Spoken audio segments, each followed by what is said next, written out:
if you're a new subscriber and you're getting this information, unless you're a professional investor and or you're accustomed to real research, this is probably going to overwhelm you. It's going to take you a few months to go back, review the research, review the forecasting, and kind of get into the pulse of things.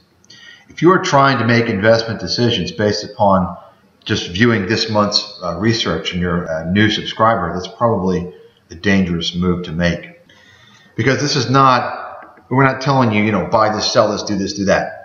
This is forecasting. Understand what forecasting means. We've released a lot of audios and videos giving you examples of that. So at the end of the day, we're providing research. You've got to pull the trigger. You've got to adjust and adapt and decide what to do based upon your skill level, your activity level, your investment objectives, your risk tolerance, right?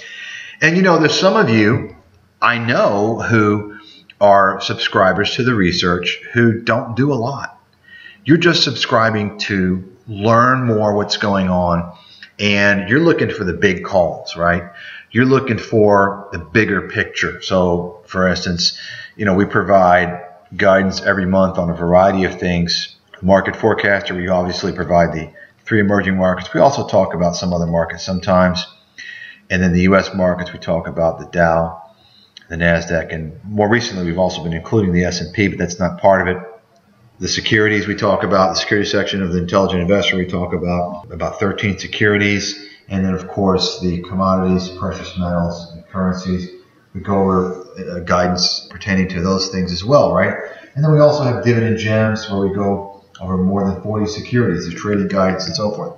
And there are many of you who get both dividend gems and the Intelligent Investor. Bottom line is this. Don't think that you got to do something every month. And also, don't just pick one thing. Let's say, for instance, if you're going to choose to invest or actively manage the securities in, let's say, the Intelligent Investor, don't just pick one. You should pick several. You need to diversify, right? Because you might just pick the one that our guidance is wrong on. But there's some of you who just look at the market forecasting. You use that to trade the market ETFs, or you're looking for the bigger picture, right? You want to avoid a collapse. So you're staying in tune with what's going on. That's why you get our research. And that's perfectly fine. Perfectly fine. Because you're being proactive. You're being proactive. And let me just raise another issue as well. There's going to be a time at some point when things get really worrisome. There's a lot of panic in the air and people don't know what's going on. Oh my God, I'm getting scared. And sure enough, we're going to have people that subscribe specifically for that reason. They're panicking and they want to know what to do. I don't want to sell my research to those people. Those people are impulsive and they are coming to us because they're worried, they're scared, right? Do you think that they're going to be able to utilize the research? No, they're not, because they're not going to have a perspective.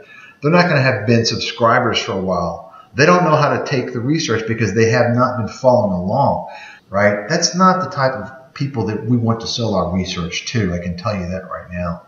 We want to sell our research to people who want to invest the time and effort and money, of course, into improving themselves, learning how to think clearly, learning how to look at investments, to manage their account, and learning also how to form their own investment strategy.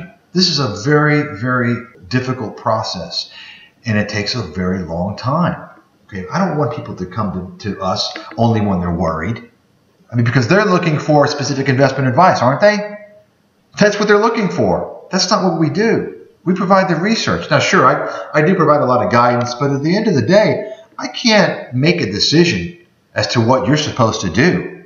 I'm not your financial advisor. You should be taking notes every time we come up with a forecast. Why?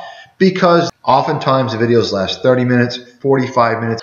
Take notes so that you can refer to it later on, right? You may watch this Monday or Tuesday or Wednesday, and you may want to go back a week later, 2 weeks, 3 weeks later, but you don't have the time to go back and watch the whole video. Take good notes.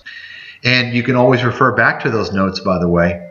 When you're watching the video 6 months back, you can go through and scan the notes and say, okay, here's what I'm looking for based upon what the notes told me, and this is what we're getting here. And you listen to it and confirm that. So always go back, and I want you to not just go back to refresh your memory on what we said last time, but go back before then, because there's always unique educational points that you're going to take from this stuff. Remember that. And if you go back to previous forecasts, video presentations, you're going to tend to look at it differently, right?